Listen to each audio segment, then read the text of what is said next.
Hey, it's Carla from Trashmagination. I want to tell you about my latest English paper piecing quilt. So if you've been following me, then you know that I have been making a lot of quilts from upcycled neckties. And made some out of all navy neckties and some out of red and burgundy neckties. And so let me show you some pictures here of some of the first ones I made. The first one I made was hexagon shaped neckties. And the second one I made was like a long skinny sort of necktie shape with interspersed with diamonds. And that was a pattern my husband drew and we made together. And then now I'm moving on to these triangles. And there is a very specific reason why it's in that order. And that's because the hexagon used the wide part of the ties at the bottom. And that second quilt I made used the long skinny parts of the ties. But even after that is done, there's still scraps left over. And so I'm trying to use up as many of the scraps as I can and get it down to almost no waste. And that is why I'm making this triangle quilt. So I'm going to show you how I'm putting it together, and hopefully it inspires you to use up all the parts of your neckties in your necktie quilts. So I'm going to show you how I attach well, it's not really attached, but how I use the template of the triangle and how it's connected, basically how to make a triangle. So what I do, a lot of people use glue, and that's great. I don't like glue, so I just use a little pin like that. There's a pin already just holding the triangle in the right spot.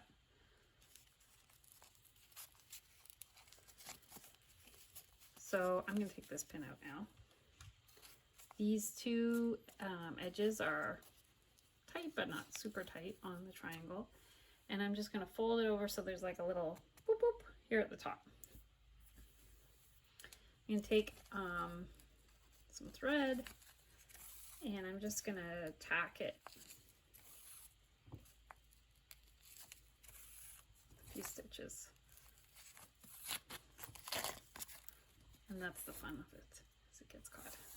Anyways, I always fold the left over the right. That's just how I do it. And that way all the little, I don't know what you call this, little tails are all facing the same direction. So take this, trim that off.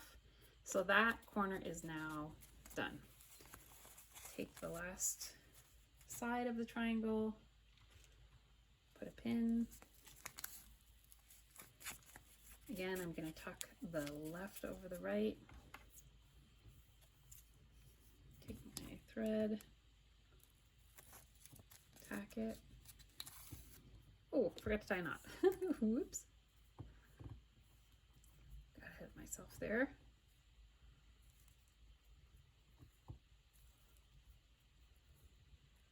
I think this method, if you're pretty good at quickly tying knots and quickly moving, like tacking like I am, this method works better. I just like not having glue in my quilt, although I know in theory it probably washes out. But I like not using glue and not creating the trash from the glue sticks. So we've got two of our 3 corners done. Tie my knot.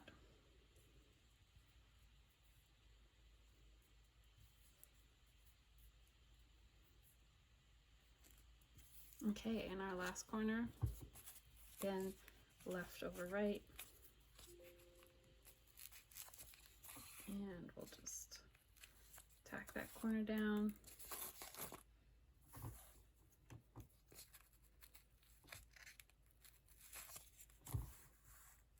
Okay.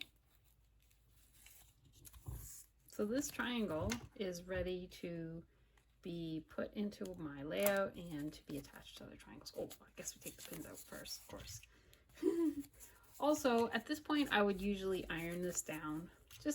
It's actually pretty good. Like, it doesn't probably need ironing, but I just like to iron it down at this point.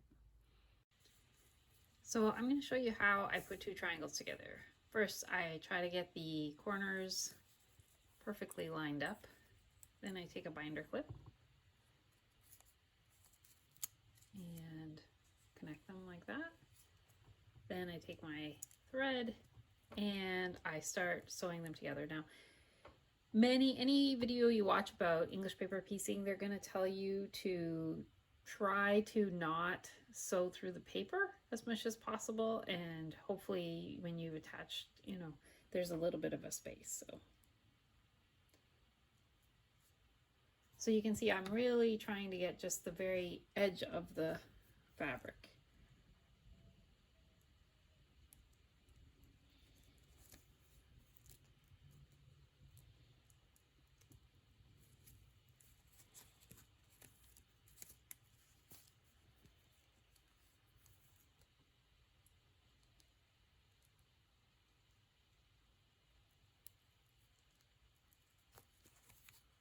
And that's the idea. So I'm going to keep going with those stitches along. When I start getting close to the binder clip, I'll remove the binder clip, and then these two triangles will be connected. So I finished sewing together these two triangles. I just want to show you how they look when they're together. Very tiny stitches. Yeah.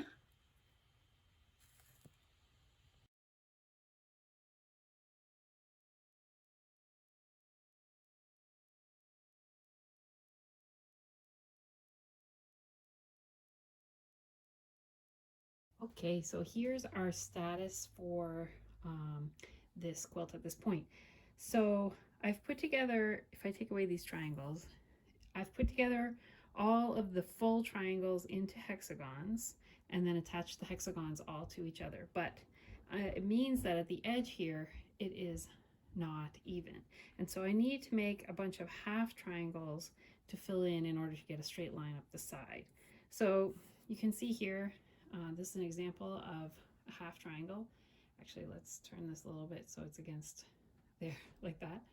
And to make this, I just laid the triangle along the straight edge of a scrap, and then I only had to tack it in one place to make that triangle, and then I ironed it so it was nice and flat. So let's go back. Now, when I was making all the half triangles, I actually had to very carefully put them in the layout as I was doing it, because, you know, some triangles are shaped in one direction and some triangles are shaped in the other direction. And if you make too many of one kind, you won't end up with a nice design. Also, I wanted to make sure I didn't put two fabrics together that were the same. So I very carefully made the half triangles, laying them out in real time to see how they looked in the real quilt. So now I'm going to go in and I'm going to attach all these half triangles along the edges, and I'll show you what happens after that. Okay, I just want to show what's at this point. They are like little two triangles like this. So I sewed those two, and then what I'm going to do is come in here and sew that way and that way. At this point I have ironed them, so I can actually take these out. Ooh, that was a bit exciting. So yeah, I can go ahead and put those in, and there's also like the corner piece here, which is just a single triangle. I'll put that one in too. So time to finish the edges. So this is the back of the quilt, and I'm just you can see where the triangles all come together. It makes kind of a lot of fabric in one place. So I just take my scissors and trim down some of the fabric. Be careful, of course, and that will make this little area less bulky. Hey, so the navy necktie triangle quilt is now done. Woohoo! And let me zoom in a little bit. Woo! So pretty. Yep. And the back is some navy print fabric I had. And you can see the hand quilting there is done in sort of diamonds. So I'm going to lay down this quilt and then talk about some of the construction lessons that I learned when I was making this quilt. The most important lesson I want to pass on is that what I learned about making a triangle English paper piece quilt is to always start in the center when you're joining. So what do I mean by that? Okay. So initially I had started putting the triangles like 1, 2, 3, 4, 5, 6, like attaching them like that. And what I found was that it was extremely difficult to get them in a perfectly straight line that way, because it's hard. There's like little bits of extra fabric. It's hard to know exactly where to connect them. Whereas, okay, I'm just going to put this here to help you imagine what I'm saying. So you can see this is showing just like 6 triangles put together to make a hexagon. And whenever I started in the middle of the hexagon and sewed out like this, then all the points would come together. It just always worked. So it doesn't matter where the hexagons are. Like you can see, this is showing you little groups of 6. Basically, I put all the triangles together in groups of 6 first, and then to do the edges, for example, here, there might be just a group of 3 to fill in that section. And then you already saw in the video how I did the triangles on the sides. So most importantly, start from the center when you're joining triangles. Always start from the center. And likewise, like when I was doing the triangles, it would seem logical to sew like that, to sew from all the way. I actually sewed out from the center. I took 2 different pieces of thread and started from there and went like this.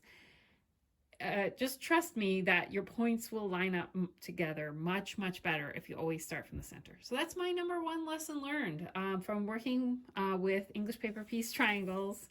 Yeah, so just a few other things. So the binding on this quilt is also made from neckties. The way I did that was, I still had a few navy necktie pieces left that were long and skinny like this. And so I just attached them together and made the binding like that. So that's kind of cool. So this quilt is done, except for I got to make the label, and I'll probably make a little sleeve to make it easier to hang. But I loved working on this project. I have almost no navy scraps left, so I feel really happy about my goal of 0 waste for these neckties, and I'm looking forward to my next necktie quilting project. I hope you'll join me for that.